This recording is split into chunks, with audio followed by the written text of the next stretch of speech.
I should explain right from the start that I am not a reckless man. I'm not someone who hears a rule and feels an irresistible compulsion to break it. When a sign says wet paint, I don't touch it. When a barrier says closed trail, I turn around. It's not just about being good. It's a deep-seated, almost superstitious belief that the world has parameters for a reason and violating them invites chaos. So when the motel owner looked me dead in the eye, his voice dropping to a gravelly whisper, and said, "Whatever you do, son, do not look outside after dark. Not a glance. Keep those curtains sealed tight until sunrise." I believed him. I intended to obey. That's the terrible irony of this whole thing. My undoing wasn't born from rebellion, but from a desperate human attempt to preserve a sliver of normalcy. My name is Leo. This was 2 years ago in the late skeletal part of autumn. I was driving cross-country, a long, melancholy haul from Portland to a new job in Burlington. It was one of those trips you make when life has quietly upended itself. A relationship ended, a lease expired, an opportunity presented itself just far enough away to feel like an escape. The map was a clean slate, but my mind was a cluttered attic. I'd been driving for 11 hours, a blur of gray interstate, taillights, and bad truck stop coffee. My back ached. My eyes were sandpaper. And the prospect of another 4 hours of night driving through the anonymous mountainous spine of upstate New York was untenable. I needed a bed. That's when I saw the sign for the Sundown Motel. The neon was a ghost of its former self. Only the S, the N, and the L flickered in a hesitant pinkish buzz. It sat back from a 2-lane state route, a classic L-shaped single-story layout of maybe 12 rooms. The stucco was the color of stale cake, and the office light was a jaundiced yellow. It was perfect. It was the kind of place that promised no surprises, only a firm mattress and the hum of an aging air conditioner. The man behind the counter was named Arlo. He was maybe 70, with a face that looked like a friendly, weathered apple left too long in the sun. He wore a red flannel shirt and a cap that read, "Cat Diesel." He moved slowly, deliberately, as he took my credit card and slid a physical key, an actual brass key, on a diamond-shaped fob with the number 7 stamped on it across the formica. "Room's at the end," he said, his voice friendly enough.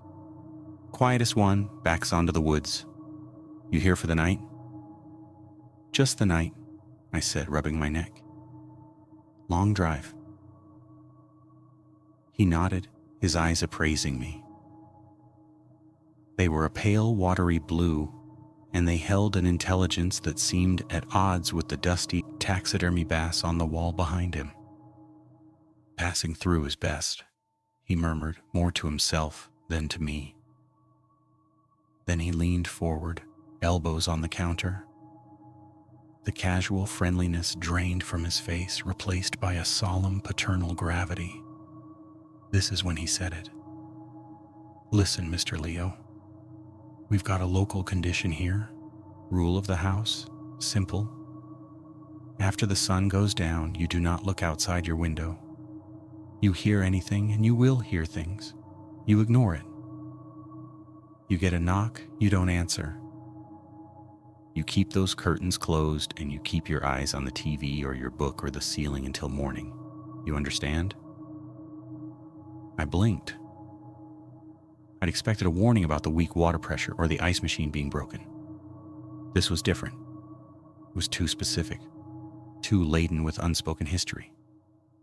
"A local condition?" I echoed, trying for a light tone. "Like bears?" He didn't smile. "Not like bears, just trust me." It's for your own good. It's how we've always done it here. Folks who follow the rule have a peaceful night. Folks who don't." He trailed off, his eyes drifting to the dark window that looked out onto the empty parking lot. "They don't come back to settle their bill." He said it flatly, a simple statement of fact. Then he clapped his hands once, the sound startling in the quiet office. "So, rules are simple. Checkout is at 11. Enjoy your stay." The abrupt shift back to motel manager cheer was more unsettling than the warning itself. I took the key, mumbled a thanks, and headed to room 7. The room was exactly what you'd expect. Textured wallpaper in a nondescript beige, a landscape painting of a barn that was bolted to the wall, 2 stiff-backed chairs, a queen bed with a rust-colored bedspread, and a heavy, dark wood armoire housing a cathode ray tube television. It smelled of pine-scented cleaner and ancient cigarette smoke. The window was a large rectangle, covered by a set of thick, mustard yellow curtains and a sheer inner layer. I dropped my bag, used the bathroom, and then, out of habit, walked to the window. I reached for the curtain pull. My hand stopped an inch from the cord. Arlo's voice replayed in my head, "Do not look outside after dark." The sun was just dipping below the tree line, casting long, deep blue shadows. It wasn't dark yet. Technically. I tugged the cord. The view was, as advertised, woods. A dense wall of pine and bare-limbed deciduous trees started about 20 feet from my door. The motel's backyard was just a scruffy patch of weeds and a single, lonely picnic table. It was peaceful, still. I watched the last sliver of orange vanish, leaving the world in twilight. A normal evening. Maybe Arlo was just a quirky old guy, a teller of tall tales to spook guests. Maybe it was a bit of local color. I let the curtain fall closed, but I didn't seal it tight. I left a small, maybe 2-inch gap at the center. A peephole to the ordinary world. A silent assertion that I, Leo, was still in control. That was my first mistake. I ordered a pizza from the only place that delivered, a greasy box that arrived via a taciturn teenager who didn't make eye contact. I ate it in one of the stiff chairs, watching the local news on the flickering TV. The normalcy was comforting. The banality of weather forecasts and high school sports scores sanded the sharp edges off Arlo's warning. By 8 p.m., it was fully dark. I'd drawn the sheer inner curtain over my little gap, but the heavy outer ones remained open. I told myself it was to let a little light from the parking lot sconces in. I was lying. The first oddity wasn't a sound, but a silence. The woods outside were profoundly, unnaturally quiet. I grew up near forests. There's always a baseline hum of life. Crickets, frogs, the rustle of nocturnal creatures. Here there was nothing. It was an auditory void, a thick blanket of absence that felt heavier than any noise. Then, at around 9:30, the sounds began. It started with a soft shuff, shuff, shuff, like someone dragging a heavy sack through dry leaves. It came from the tree line, directly opposite my window. I muted the TV. My heart did a small, tentative tap dance against my ribs. I sat perfectly still, listening. The shuffling stopped. Then it started again, closer. Now it was on the scraggly lawn. Shuff, shuff, shuff. It was just an animal, a raccoon, a possum, something with an injured leg. That had to be it. I stood up against my better judgment and crept toward the window. The sheer curtain turned the world into a blur of ochre motel light and deep black shadows. I leaned in, my face inches from the fabric, trying to peer through the gap I'd left. The shuffling stopped right outside. I froze. I could hear my own breath, shallow and quick, fogging the glass slightly. Then a new sound, a low, wet, rhythmic sniffing, not like a dog. This was slower, more deliberate, with a guttural, phlegmy undertone.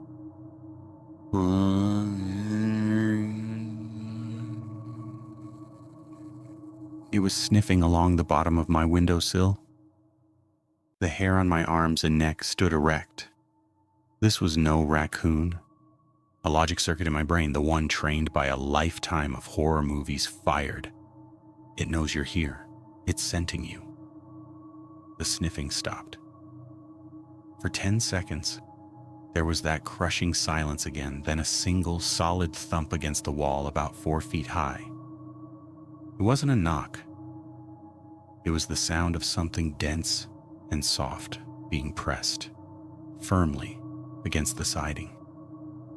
My mind, desperate for an anchor, conjured an image.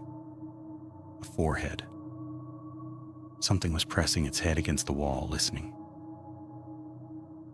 I backed away from the window, stumbling into the bed. My legs were jelly. Arlo's warning was no longer a quirky anecdote. It was a survival manual, and I was on the first page of the chapter titled Bad Ideas.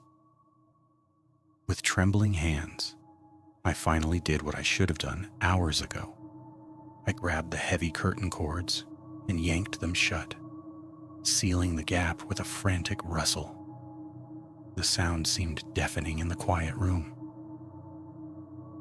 I stood there, in the center of the room, bathed in the eerie blue light of the silent television, listening.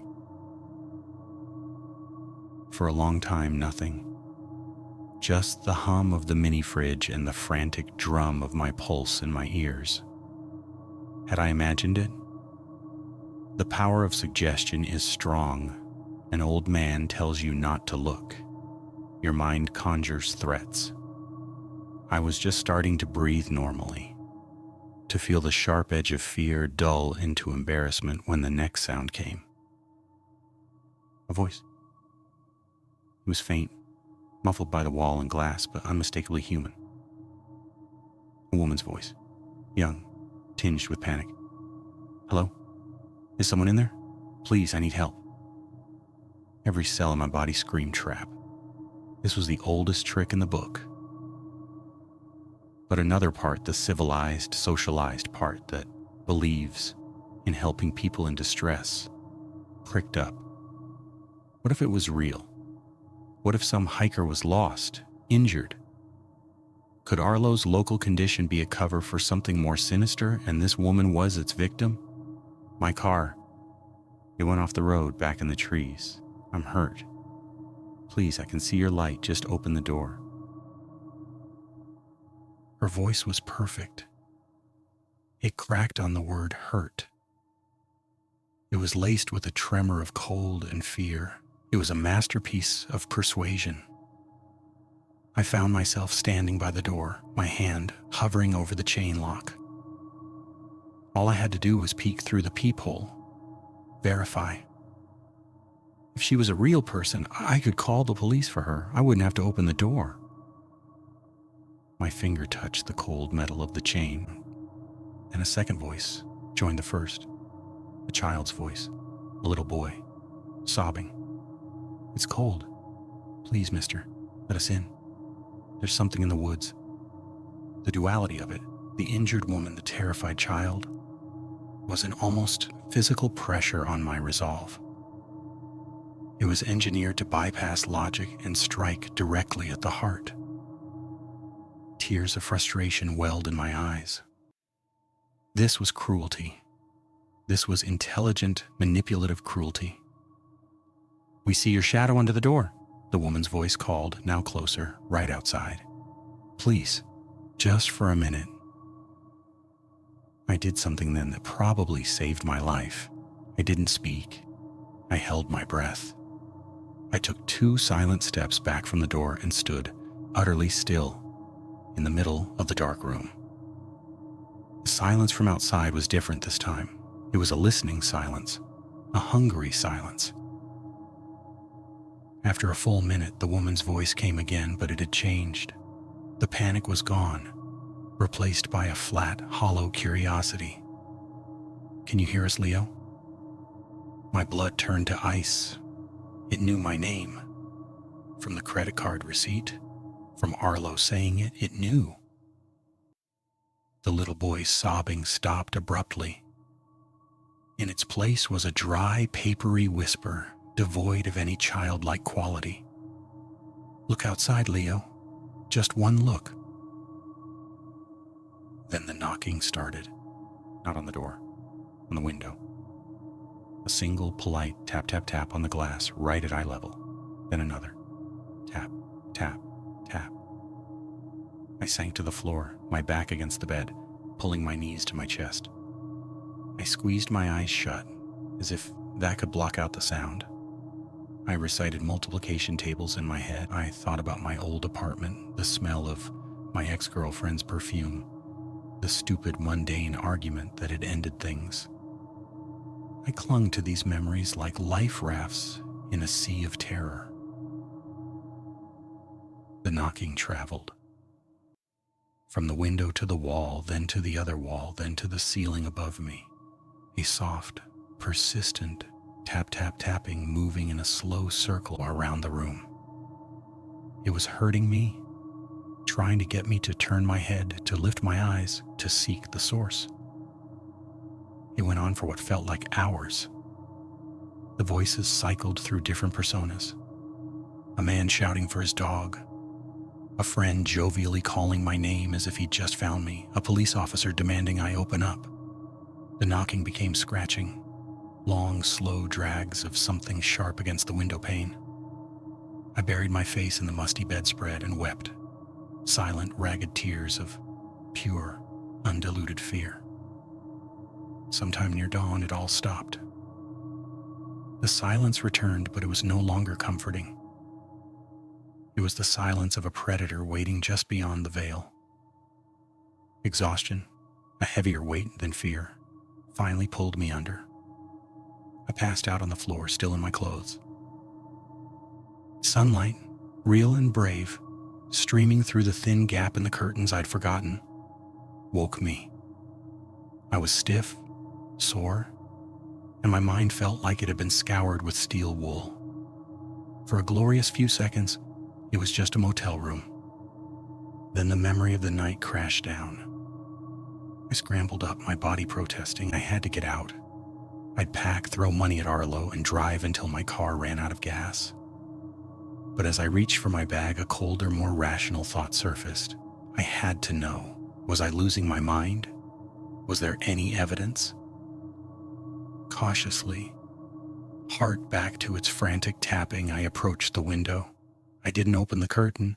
Instead, I got down on my hands and knees and looked at the very bottom of the window frame, where the sniffing had been. The white paint was old and flaking. And there, just at the corner, was a smudge. It was faint, a greasy yellowish-brown stain. It looked like the residue left by a slug, but thicker, more viscous. I leaned closer. It smelled. A faint, coppery, organic odor, like old meat and wet earth. My stomach turned. Proof. Tangible olfactory proof. I packed in a frenzy and marched to the office. Arlo was there, sipping coffee from a chipped mug, reading a farming almanac. He looked up as I entered. He took in my rumpled clothes, my bloodshot eyes, the frantic energy vibrating off me. He didn't look surprised. "I'm checking out," I said, my voice rough. "Figured you might," he said calmly, setting down his almanac. "Peaceful night?" The casual question felt like a slap. "You know it wasn't." He studied me for a long moment, then nodded slowly, as if I'd passed some kind of test. You listened. You kept the curtain closed. You're here. Barely? I spat, the fear curdling into anger. What was that? It knew my name. It sounded like people. Arlo sighed, a long, weary sound that seemed to come from the depths of the earth. He gestured to a worn vinyl chair. Sit, Leo. You paid for a night's lodging. Least I can do is give you the story. You'll drive safer knowing. I didn't want to sit. I wanted to run, but a deeper need, the need for explanation, for context, rooted me to the spot. I sank into the chair. This land, Arlo began, his eyes distant, has always been thin. My granddaddy built this motel in '58. He knew about it. His daddy, my great-granddaddy Silas, knew about it when he farmed the back 40. The woods out there, they ain't just trees. They're a patch of something older.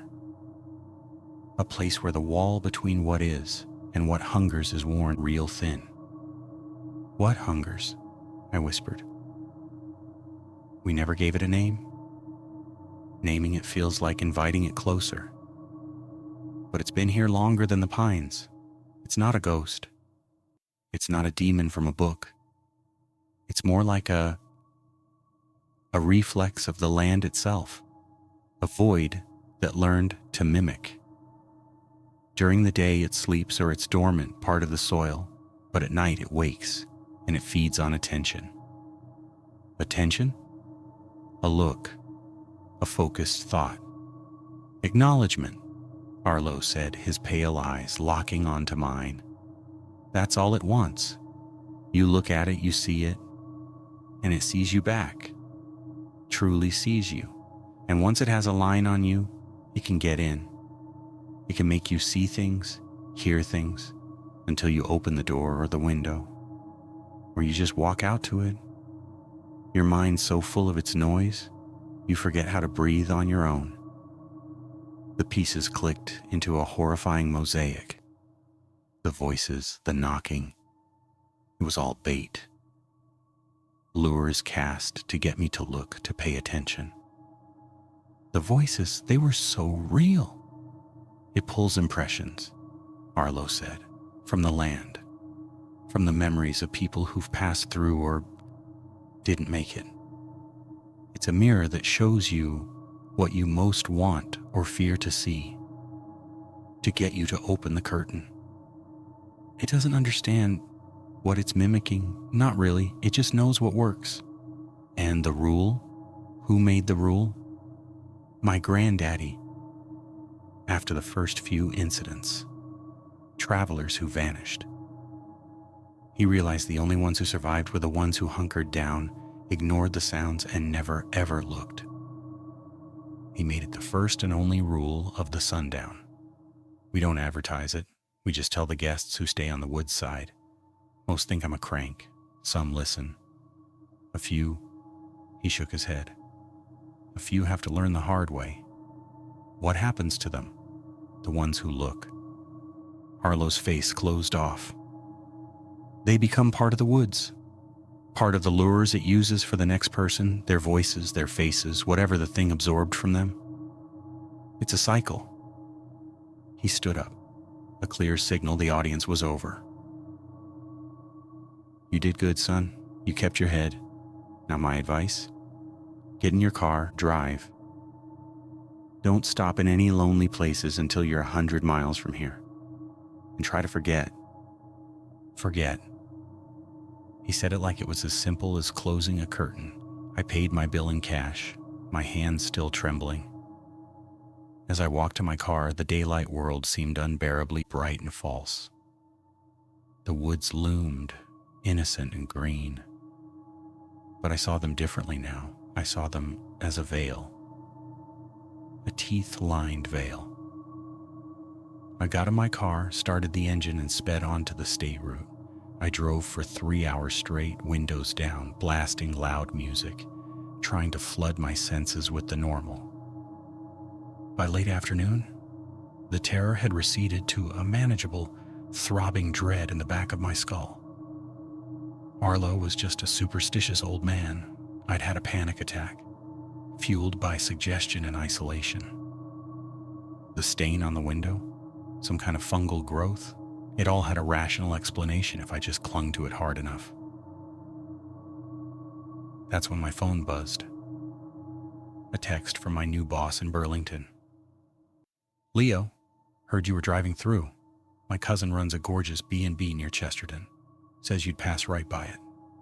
Told him to expect you. A night off the road. His place is called the Hemlock Haven. You'll love it."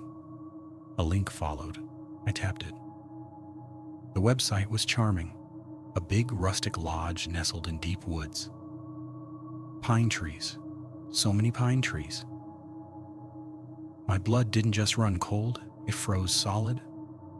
Chesterton was the next county over. The woods in the pictures, they looked the same. The same dense, shadowy pines. Coincidence? It had to be. But as the sun began its descent, painting the sky in familiar shades of orange and purple, a new, more terrifying thought emerged. What if Arlo's thin place wasn't unique? What if it was just a weak spot in a larger, hungrier membrane? What if the rule didn't just apply to room 7? I had a reservation. My boss's cousin was expecting me. To refuse would be strange, would raise questions I couldn't answer. The social pressure, the desire to be normal, to prove I was normal, was immense. It was the same impulse that had made me leave the curtain open a crack. As I pulled off the interstate, following the GPS toward the Hemlock Haven, the last of the sunlight bled from the sky. The woods here were darker, thicker. They pressed against the roadside. My phone rang, a number I didn't know, a local area code. I answered. "Hello?" Static, then a voice. It was Arlo, but it was wrong. It was flat, drained of its gravelly warmth, a perfect digital replica. "Leo," it said. "You didn't look, but you're thinking. You're remembering. That's attention too." The call dropped. I stared at the phone, my heart a trapped bird. It was a prank. It had to be a sick, twisted prank. I rounded a bend and the lodge came into view. It was beautiful, lit with welcoming golden light. A man in a flannel shirt, the cousin I presumed, stood on the porch, waving. But my eyes were drawn past him to the tree line. Between the dark trunks, in the deepening shadows, I saw a flicker of movement. Not an animal. It was a slow, deliberate shift of a darkness that was darker than the surrounding night. It had no shape, but it had presence. And as I brought the car to a stop, my headlights sweeping across the lawn, I saw something else. On the pristine white porch railing of the Hemlock Haven, a single greasy yellowish-brown smudge. The man on the porch smiled, his teeth very white in the gloom. He called out, his voice friendly, carrying on the still night air. "Leo, we've been expecting you. Come on in. You must be exhausted." He held the door open. Warm light spilled out. From the deep woods behind the lodge, a soft, shuffling sound began. Shuff, shuff, shuff. I sat in my idling car, my hands glued to the steering wheel. The curtain was gone. The rule was here. And I realized with a despair that emptied my soul that some doors, once you know they exist, can never be closed again. The man on the porch was still smiling, waiting. And from the passenger seat beside me, clear as day, a child's voice whispered, "Are we going in, Leo?" I have not stopped driving since.